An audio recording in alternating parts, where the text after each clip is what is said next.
Videoni boshlashdan oldin aytaman, taqa, ot, egar, eshik bir narsalar deb yozib o'tirmanglar, vaqtinglarni ketkazib, nima qilayotganimizni o'zimiz tushunyapmiz.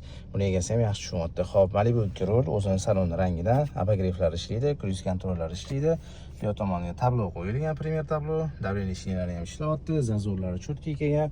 Malibu 2 monitor qo'yilgan, bu yerda slipoy zonalari ham qo'yib berilgan. Shu yerda o'zida monitordan o'chirib, mana bunday yoqsiz yonadi ham. Malibu 2 kazirok, Malibu 2 plafonlari qo'yilgan, orqa tomon ruchkalari, mana bu yerdan ham boshqarsangiz bo'ladi, o'zini ham yoqtirsangiz bo'ladi. Bar Xitoy varianti yaxshisi qo'yilgan. O'zida abagreiflar bo'lmaydi, qo'yib berdik. Bu yerdagi senter zamok avarinkalar bu yerda. Senter zamokka mana bu yoqqa ko'chirib qo'yganmiz. O'zim chiroqlari yonmasligida yonadigan qilib berganmiz. Yong'ir datchiklarini ham qo'yib berganmiz. Bu yerdan regировкалari bo'ladi.